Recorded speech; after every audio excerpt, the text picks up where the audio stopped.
नमस्कार दर्शको, मी राजेंद्र गरत, उपसंपादक दैनिक आपलं नवे शहर। आज मी आहे ऐरोली येथील राजीव गांधी उद्यानात। येथे मी पाहतोय की सेवानिवृत्त पोलीस गट ऐरोली याचे प्रमुख श्री बनकर आणि त्यांचे सर्व सहकारी येथे गेली 5 वर्षांहून अधिक काळ नित्यनेमाने सकाळी लवकर येऊन आपल्या भारतीय सैन्याप्रती कृतज्ञता व्यक्त करण्याचं काम, भारतीय सैन्याला सलामी देण्याचं काम गेली अनेक वर्ष करत आहेत।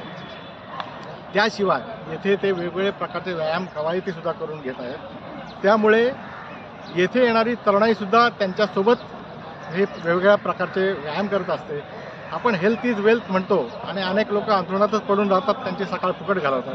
त्याला तडा देणारी गोष्ट आहे आणि तरुणाईवर चांगले संस्कार करणारी गोष्ट आहे। मराठी माणसांची संघटना जनसेवेत, लोकसेवेत आणि देशाप्रती कृतज्ञता व्यक्त करण्याच्या कामात हे बघून आमचाही ऊर अभिमानाने भरून आला।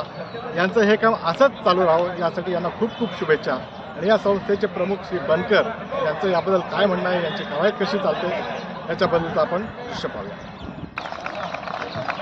नमस्कार, मी सेवानिवृत्त पोलीस मारुती बनकर।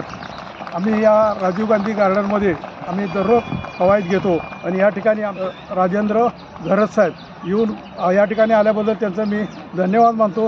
खरोखर आम्ही जी दररोज आमची लोकांच्याकडून ॲक्टिव्हिटी करून घेतो, त्याबरोबर आम्ही आमच्याबरोबर 13-14 वर्षाची वयोगटातील मुलापासून ते 70-75 वर्षाचे सिनियर सिटीजनपर्यंत आम्ही आमची कवायत घेऊन त्यांना एक प्रवृत्त करतो की आपण एक थोडीशी देशसेवा करण्याची गरज आहे। कारण की आपण जी करत असेल सेवा ही आपण ती देशसेवा समजावी। कुठलंही काम करताना आपल्याला जरी नवी मुंबई स्वच्छता अभियान असेल, इतर उपक्रम असतील, जयंती असेल, उत्सव असतील, तर हे सर्व करताना आपण ती देशसेवा म्हणून करायची। आणि आपण जर सगळे एकत्र संघटित राहिलो तर आपण देशासाठी भक्कम उभं राहू शकतो। देशावर अनेक प्रसंग आलेले आपण पाहिलेले येतात, त्यासाठी आपण जर संघटित नसेल, आपण प्रवृत्त नसेल, आपल्या देशाची जर काही आपली जर त्यांना देशाची ऐक्य टिकवायचं असेल तर आपल्याला हे सर्व करणं गरजेचं आहे। जसे भारतीय सैनिक ते कितीही मोठे प्रसंग आले तर आपलं शौर्य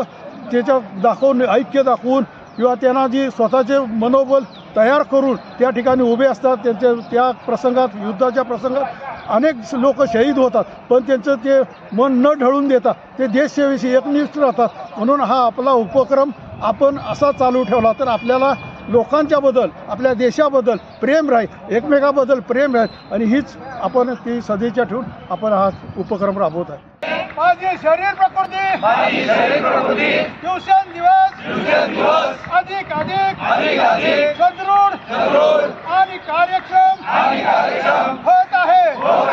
त्याकरिता माझे शरीर, माझे अंतर्मन आणि ईश्वराचे खूप खूप आभारी आहे। भारत माता की जय, वंदे मातरम, छत्रपती शिवाजी महाराज की जय, जय भवानी, जय शिवाजी, जय श्रीराम, जय हनुमान, हर हर।